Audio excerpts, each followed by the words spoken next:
মুনাফার তাড়নায় মানুষের জীবন যখন সরে যাচ্ছে কেন্দ্র থেকে, মানুষের যাপিত জীবন, তার কাঙ্ক্ষা, তার সৃষ্টি, তার বিকাশ, সবকিছুর মানদণ্ড যখন হয়ে উঠছে মুনাফা, খুব স্বাভাবিক কারণেই সৃষ্টিশীল মানুষের মধ্যে এটি এক ধরনের প্রতিক্রিয়া তৈরি করে, রিয়াকশন তৈরি করে। এবং এই রিয়াকশন থেকে যে সকল মুভমেন্টের বা যে সকল আন্দোলনের জন্ম হয়, তার মধ্যে অন্যতম একটি আন্দোলন ছিল বোহেমিয়ান মুভমেন্ট। এবং এই মুভমেন্টটিকে যদি আমরা উপলব্ধি করতে পারি, তাহলে সুলতানের জীবন চরিত্রে বোহেমিয়ানিজম কি এটি উপলব্ধি করা আমাদের সহজ হবে।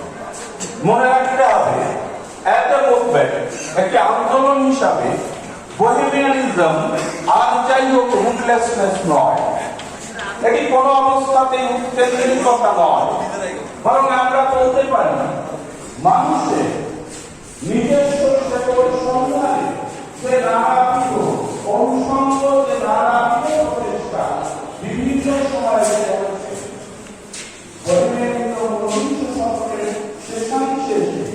সেই প্রচেষ্টাকে একটি আন্দোলন।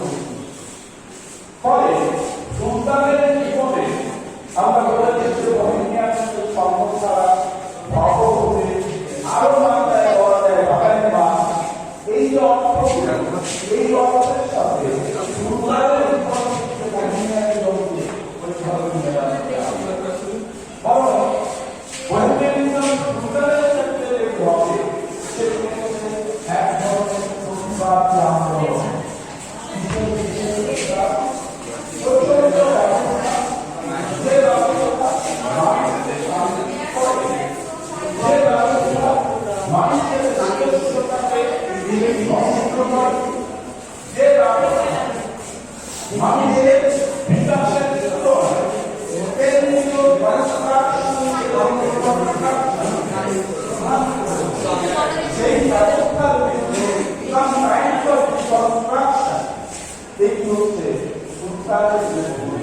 এবার এটার ভিতরে কি দেখা যায় ভাই? খালি শুকর দাদা। হ্যাঁ,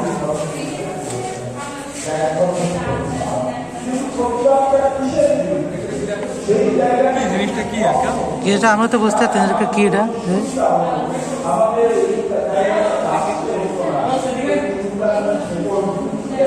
এটা কি জিনিসটা বুঝতেছে? Magnify glass.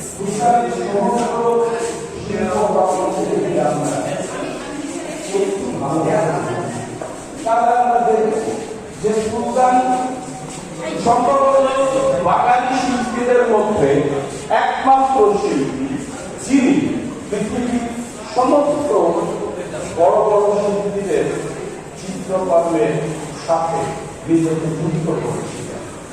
তার শিল্পকর্ম পৃথিবীর বিখ্যাত মাস্টারদের সাথে একই প্রদর্শিত হয়েছিল।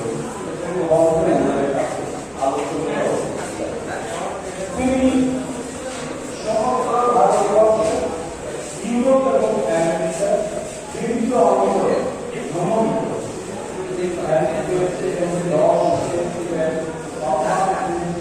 সবই পেয়েছিলেন। এত কিছুর মধ্য দিয়েও বাংলাদেশের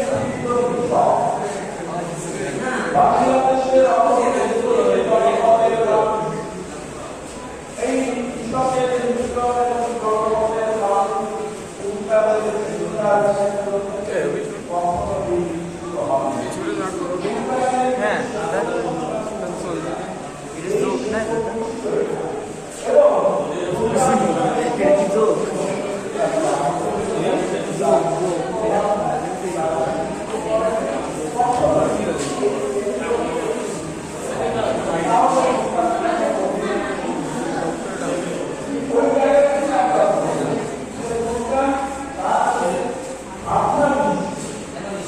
আপনার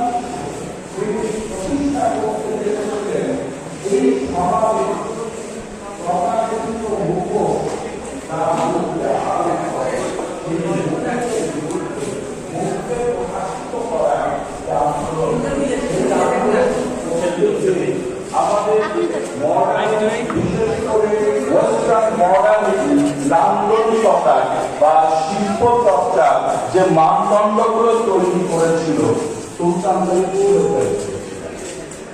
যে জীবন ভাবনাকে তৈরি করেছিল, যে ভক্তদের জীবন সুলতান তাকে প্রত্যাখ্যান করেছে।